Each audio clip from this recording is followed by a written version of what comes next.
Okay, episode 2, Skyrim Remastered Stealth Archer, and set the legendary, and we're picking up exactly where we left off at the end of the last episode. So we're still up here at SharePoint, and we're going to continue on this quest, Morning Never Comes, which we did in the first bit of it in the first half of the last video. So still got Lydia with me. Let's head off to Windhelm and see if we can quickly knock this woman over. Nil scene. So as soon as we arrive, I'll actually tell Lydia to wait. So in this episode, I'll run through this build. I got a question about mods I'm running, so I'll show you the mods that I'm running, and kick off another quest line or another miscellaneous quest. Oh, Lydia always says "oh" every time we fast travel. Wait here. As you wish, my Thane. Let's go and see if we can kill this woman quickly. Sometimes you've got to follow her all around this town before you can get a clear shot on her. Hopefully we can get it done easily. Looks like early morning here, so she's probably heading for this marketplace. Ah, she's there. Can we get stealthed quickly? Let's see if we can get stealthed here. Let's set up Potion of Invisibility's ready to go. Let's put a shot straight on her, seeing we're hidden. Take the Potion of Invisibility, get the kill, and she's dead. Optional, we've finished the optional part of that quest. Let's get away from the crime scene. I don't think we got a bounty, so we should be pretty good there. I think we've got it done really quickly. So the potion should run out. If it doesn't, I will tell Lydia to follow me and break invisibility, and we'll talk. Lydia, I've been waiting for it. Follow me. As you will, my Thane. I will protect you with my life. Alright, let's have a quick look here. General stats, crime, no bounty, we've got it done. Alright, let's have a quick look at this build and the mods I use on this character. So, we'll take a level up and look at the build. Level up. I am going to go into stamina to make it a nice round 350. So I'm 200 in magicka, which needs to increase in the next few levels. 150 in health, just to avoid a few one-shots here and there. The idea is to never get hit on this character, and we'll put stamina at 350. So this character is actually built on the crafting trade skills in Skyrim, so we will start with speech. So it's built around speech. I've done hardly any questing.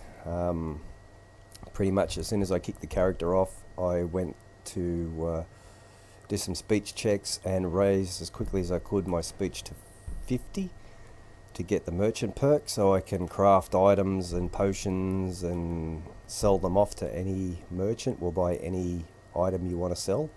So using that speech skill, I then crafted potions. So my alchemy is at 87, and I've got 5 out of 5 perks in Alchemist. I haven't on this character gone into Physician or Benefactor, because I'm making potions that are quite expensive and easy to sell. So Benefactor actually lets you craft better smithing potions, better fortify marksman, better enchanting potions, but I don't really need it because I'm generating enough damage on this character as it is at this stage. Then we need to go and look at enchanting. So I mix potions, I sell them off to every vendor I can. I buy the resources for enchanting, so filled soul gems, petties and commons and things like that. And I craft daggers, dwarven bows, things like that to then sell off, and then again buy more resources and sell them off. So enchanting, I'm 5 out of 5 in Enchanter, and I've gone to Insightful Enchanter, which is skill enchantments. So Fortify Archery, Fortify Smithing, Fortify Alchemy enchantments are 25% stronger, and that gives me more than enough to create the damage and expensive crafted items to sell. My smithing is at 91. And all my weapons that I'm using currently are using the smithing perk of steel, and I've taken Arcane Enchanter just so magical weapons can be enchanted, And I've taken dwarven smithing so that I can create dwarven bows, which are only like 2 dwarven ingots and 1 iron ingot, so pretty cheap. And they do raise smithing reasonably quickly. And they're good to enchant and sell off. So as you can see, heavy armour, block, a little bit of block early on in this character, but not much. No two-handed. I think I picked up a book and got to 16. Now, one-handed and archery. So this is all by buying training. So mixing expensive potions, enchanting weapons, raising those 3 skills. And then in Whiterun, pretty much using the one-handed trainers at the companion and the archery trainer at the companions to level my one-handed and archery. So one-handed, I'm 4 out of 5 in there. I'd probably put the 5th perk in when I get there, just so I don't have to use the Dark Brotherhood shrouded gloves. I won't go any further up this tree because I'm only going to be using daggers. Probably won't go into swords and that sort of thing. Archery, so I'm at 78 in archery, all bought by training, and a few levels here and there using the bow. I could actually get that to 80 straight away by going to Whiterun and picking up a couple of skill training books that are in Whiterun, you know, one in the Companions and one in the Drunken Huntsman, but I'm pretty good at the moment. I don't need that little bit of extra damage. So I'm 4 out of 5 in Overdraw. As soon as you get to 80, you'd put that in. I've gone 1 perk into Eagle Eye and 2 perks into Steady Hand. I've gone to Power Shot, which is just an incredible perk to take. 50% chance to stagger, so if you get the stagger, quite often you can get a second sneak attack on the same NPC, especially if you get the stagger, and especially if you're using the faster drawing lighter bows like longbows and hunting bows and Zephyr and things like that. And I've gone to Quick Shot. So Quick Shot's a funny perk. It doesn't do what the description says. Can draw the bow 30% faster. What it lets you do, it lets you knock the arrow 30% faster. So you pull the arrow out of your quiver and knock it onto your bow quicker using this perk. It doesn't affect the actual draw speed. So that's that. So I don't ever go up this right hand side of the tree. Critical shot's a waste of time. It's not worth the benefit. You're better off spending those perks in alchemy, enchanting, smithing, somewhere like that to generate damage, because it only works off the base damage of your bow. It doesn't work off the improved damage by smithing and all of that. The only good perk here is probably Ranger, if you play a character not so much stealth archer but more I don't know, stand up and fight type archer. So I never go up the right side on a stealth archer, only up the left hand side. Now sneak, I am at 66 in sneak. I've gone 1 perk into there. The right hand side of this sneak tree is all about creating damage, so you take them as soon as you can get them. So 6 times sneak attack backstab, deadly aim for 3 times bow, and assassin's blade for the 15 times normal damage with the sneak attack with a dagger, or 30 times if you're wearing the Dark Brotherhood gloves. And up this side is all about muffling your movement, so noise detection. So I've taken muffle movement, even though this character is wearing muffled boots from the enchantment that you can disenchant off steel plate boots or orcish boots or something like that. Now I haven't taken Lightfoot. I'm running a mod called Perks Unbound, I think, and it lets you miss out a perk. So I'll probably always on this character leave 1 perk spare, just so that I'm not cheating as such. But I like the idea of being able to trick with traps and having to dodge traps as I go. And I've taken Silent Roll because it's just good fun and looks cool. As soon as I get to 70 in silence, if I've got a spare perk, I will take this. It means I no longer have to wear muffled boots of any kind or use the muffle spell or anything like that. It completely silences you. And that again lets you free up a enchanting slot on your boots, so you could put on I think stamina or magic or something like that. And that's pretty much this build. The future of this build, it would probably take me in the very near future. I will be going into alteration. I'll be buying training now that I've leveled up. I'll buy training, and it will let me go up here to magic resistance. So this character's a Breton, so he gets 25% magic resistance. I've got the Lordstone, which gives me another 25, and I've done the Book of Love quest that gives me another 15% magic resistance. So I'm at 65%. To reach the cap on this character of 85, I need to be wearing a necklace or a ring or something like that. Again, once I take those perks when they're free and I've got enough alteration skill, it lets me free up an enchanting slot. So that's the build. I'll quickly here run through the mods because somebody asked about it, and I might as well show them off. So systems, mods, hopefully I'm signed in. Don't have to split this video while I go and sign in. Pretty sure I signed in. I am. Okay, I'm running the official Skyrim patch, which takes out a lot of the cheats in the game and fixes a lot of the broken quests and things like that. So with this this running, there's no, like, I think it affects running in the water and casting the water breathing spell. It doesn't level you alteration like it would. You can't use, say, the Fendel cheat to have him as a follower by training, then take your gold back off him. It takes all that out of the game. Perks Unbound, which is what I showed you, lets me miss a perk here and there, especially I use it to make the game a little harder or make it a little more interesting. Excuse me, I've got to clear my throat. Hopefully that muted then. So Hunter's Cabin, I'm not using it on this character. It's a good mod. I've got a Wood Elf character that was a bit of a hunter, thief, archer that I always started messing around with, and I had that mod there. I've just left it there because a couple of the other characters, they've got the one-handed character and the two-handed character were using that cabin as a home base, so they got a lot of stuff stored there, and I don't want to load their games without this mod because I'll lose everything that's stored there. Merchant Death Prevention, it just stops any of your merchants dying from dragon attack or anything like that.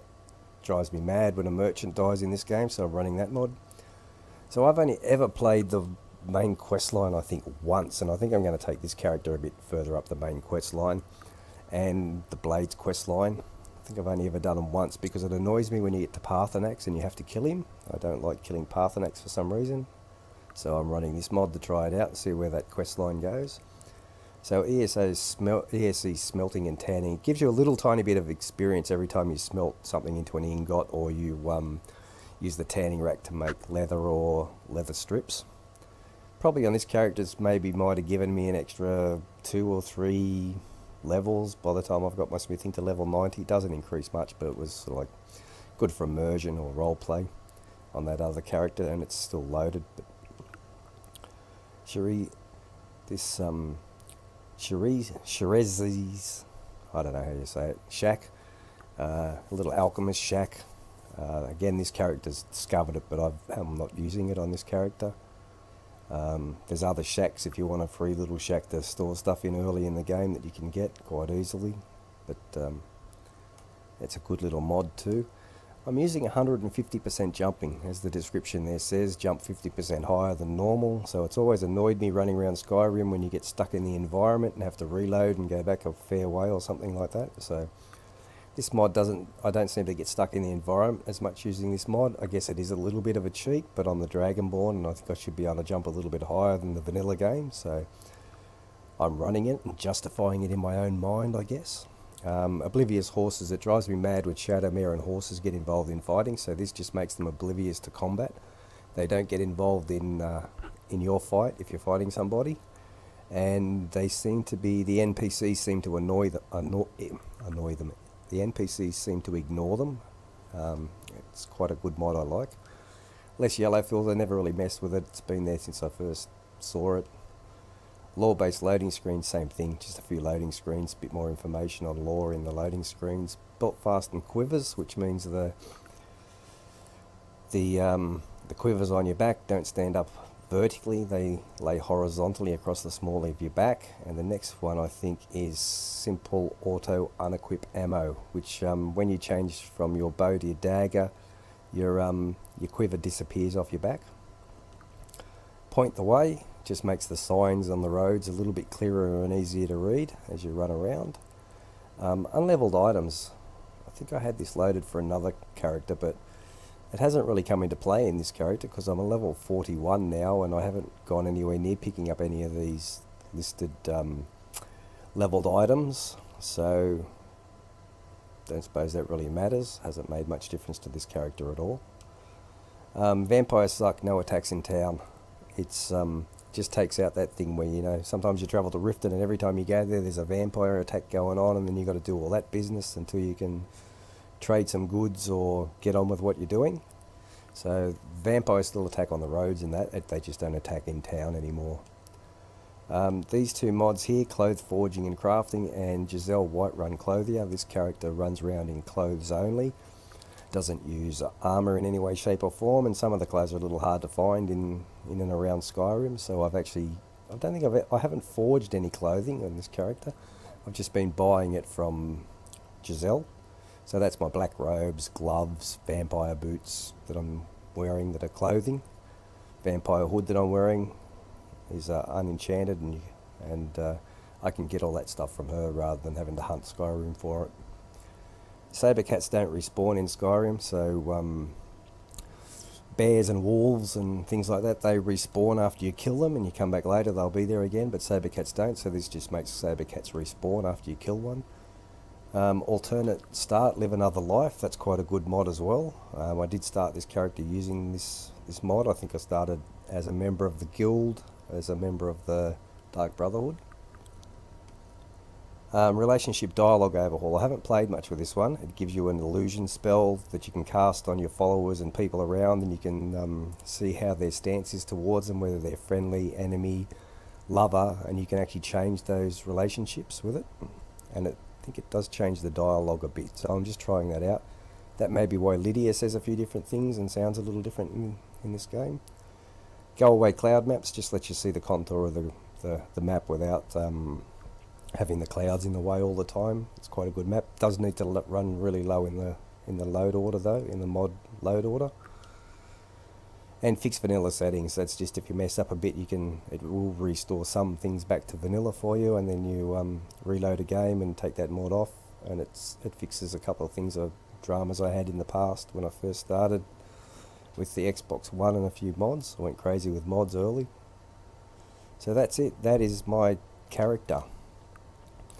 So what we'll do, I did tell Lydia to follow me, didn't I? Yeah, she's following me. I'm going to go in here, and what we are going to do is a quest. It's time to get rid of Lydia. We'll leave that quest on for now. It's a miscellaneous quest, and it's participate in the drinking contest with Sam. So we're going to do that quest. And what I want, I think it's called Sanguine's Rose, which is a staff that actually summons a Dremora Lord. So instead of having Lydia following me around, if we run into a dragon or something and I want someone to tank for me, come on in. Just I can take a seat and get the cold out. I can summon the Dremora Lord rather than having to tell Lydia to wait and that sort of thing. Like, I don't really need Lydia anymore to carry weight for me to sell items or anything like that. If you're looking for a challenge, you've come to the right place. Alright Sam, let's get it on. A few drinks, a few laughs, and a contest. What could... Ha! We'll see about that. This is a special brew. Very strong stuff. Let's get started. A drinking contest. How stupid, but let's do it. I like a drink. I'll start round one. Down the hatch. Down the hatch. Have a fascination with fire, do we? Yes, I do actually. A bit of a pyromaniac. Here we go. One down, my friend. One down. And another one for me. Do it, Sam. I still can't believe Isabella's gone. She was such a helpful young lass. There's no glory And in how war. about you? It's just something they tell soldiers so they'll risk their lives. A second drink, easy enough. So says you. I think I've hit my limit on these things. Tell you what, one more and you win the contest.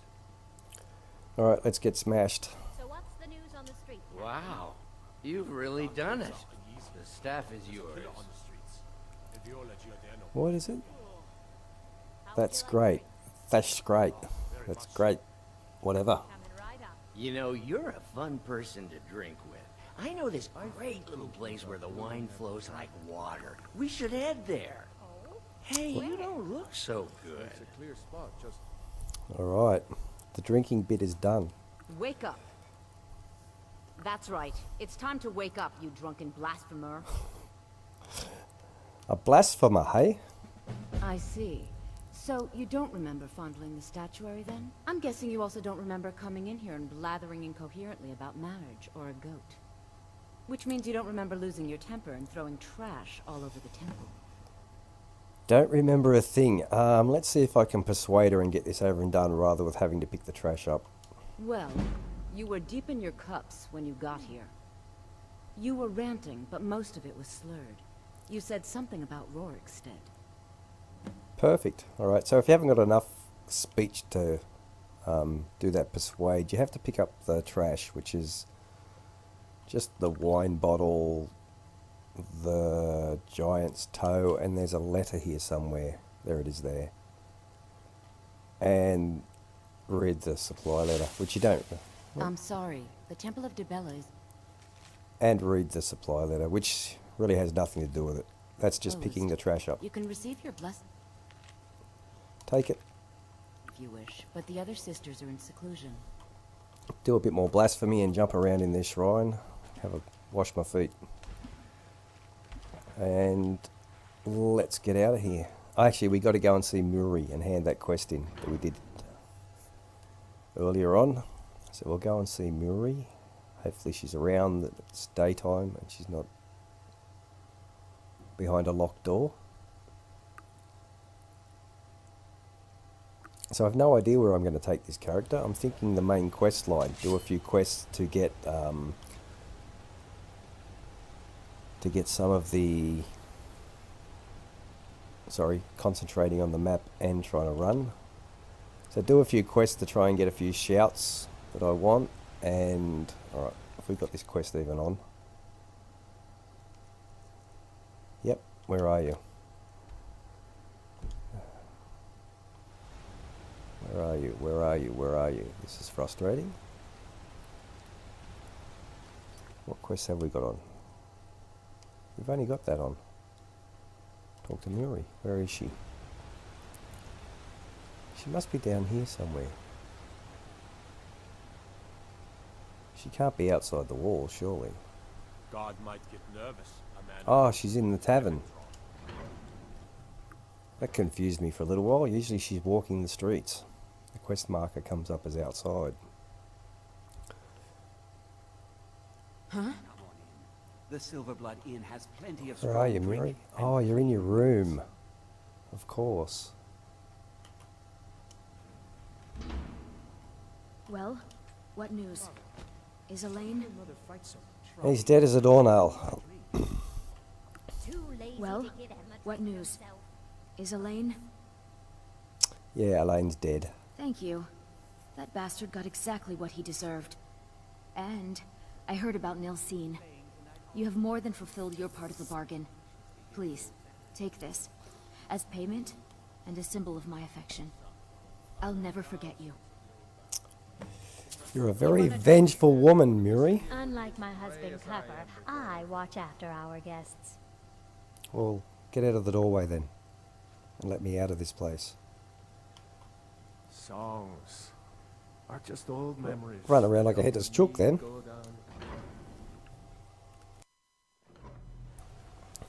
Right, so let's head for Rorikstead.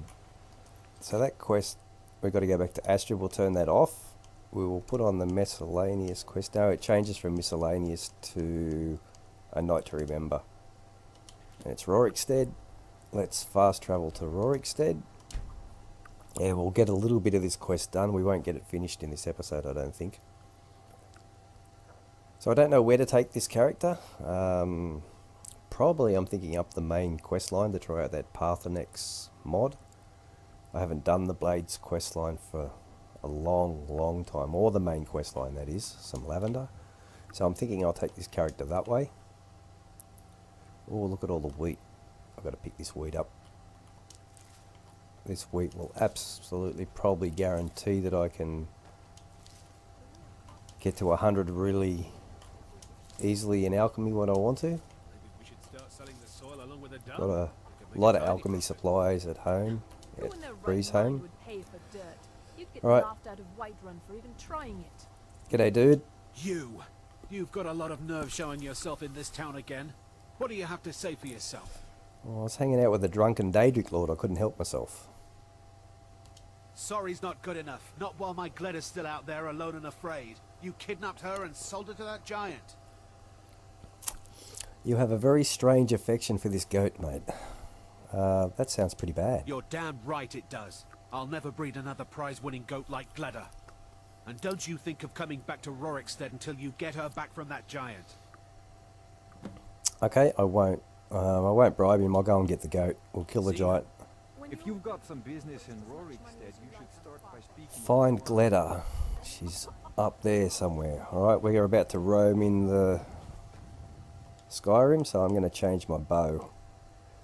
I'm going to put on the Bow of Fear. I've already got it favorited. So let's put the Bow of Fear on as my favorite. So what the Bow of Fear lets me do is, this character's wearing clothes, a bear, a saber cat. Any of that will one-shot me if it gets a jump on me, or if I see it and I'm not stealthed, I can't kill it in one shot or two shots. So the Bow of Fear that I've created will actually let the, there's a wolf. What's he chasing? Me. No, chasing something else. The Bow of Fear on a bigger enemy like a giant or a snake or a bear or something like that will actually make them run away, and so then I can just run away and don't have to worry about getting killed by bears and that. As long as I can get one shot on them with this bow, I'll run away and then I can run away. So only one wolf. They're usually in pairs, and I should have picked his pelt up, but that's the way it goes. It'd be good if a saber cat showed up now and I could show you what this bow does. You probably guys already know anyway, but it's just a tactic I use. There's the giant. I actually don't want the giant to run away once I put a shot on him, so I'm going to go back to the longbow of fire. Can't see if Lydia's caught up to me, but we should be able to get this guy. Can I get a sneaker shot on him from there? Yeah, I can. He's quite strong. I should actually do the smart thing and move, because he's going to come to me. We should knock this guy over. If not, I'll just kite him around. I'm fully detected now, and I've got an archery increase. We will put the bow away and run.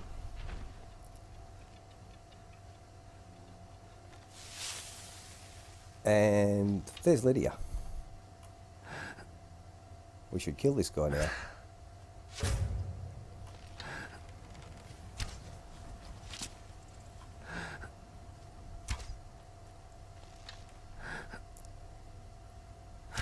I did shoot the goat once doing this.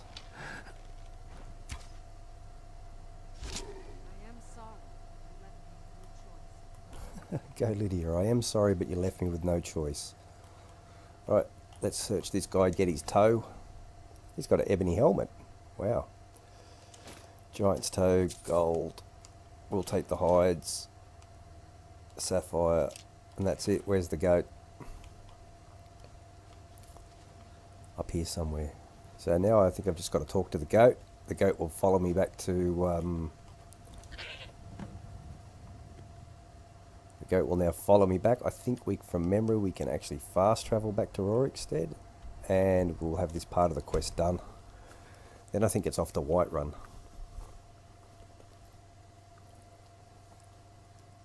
So as far as someone did ask me how often I'll be making these videos, at the moment I'm sort of pretty busy and committed with work involvements. So my aim is to probably make 2 to 4 videos a week. I'm guessing I'm going to do for a while and see how I like it and enjoy it. And but the first few weeks of this are going to be a little slow. Mind yourself with that. Name's Ennis. If you've got friends who do business in Whiterun, they might... Here's your goat. Gleda! And not a scratch on her. Happy day! I still can't figure out why you stole her. You left a note explaining it, but half of it was gibberish and the rest had mead spilled on it. Yeah, perfect. Only bit I could make out was repaying Isolde in Whiterun. and even that's mostly scribbles. Guess you could try there. Yep. See you. Alright, we're off to We're off to Whiterun map. And we'll probably end this episode in Whiterun, I'd say. And then I can go to Bree's home, drop off some dragon bones we had from the last episode, and probably sell off a few things. I think I did pick up some metal plate armor or something stupid that I was going to dress Lydia in, but Lydia's days are numbered. She's going to have to hang out in Bree's home for a while.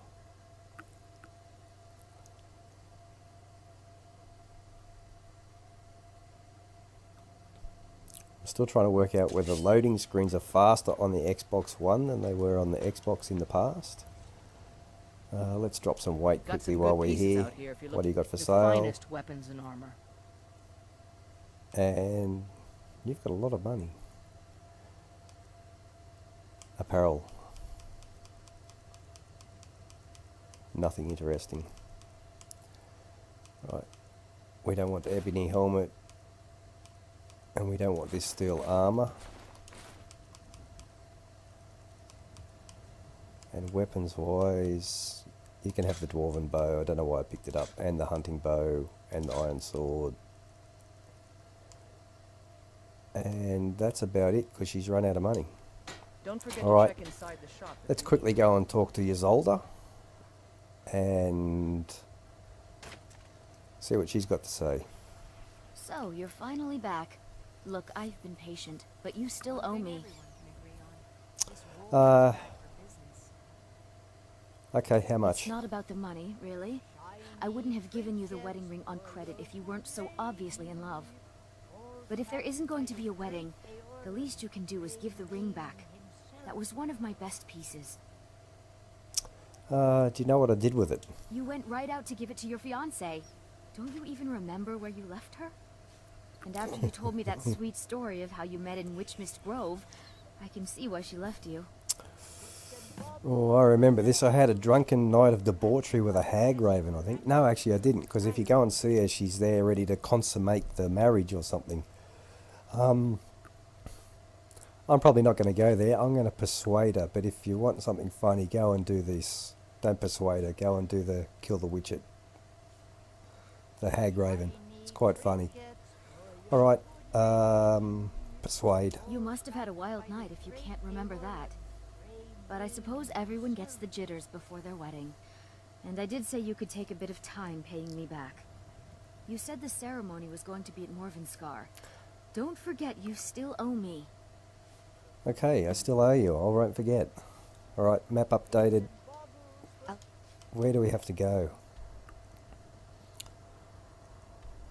Over here. Alright, back to close to where we were before. Alright, I will end this episode here. I'll take some dragon bones and stuff off Lydia and store them in the house. End this episode here, and next episode we'll go and finish this quest to get the staff. Mercenary work? It might suit you. Alright, cheers guys, see you in the next one. I work with my mother, sell fruits and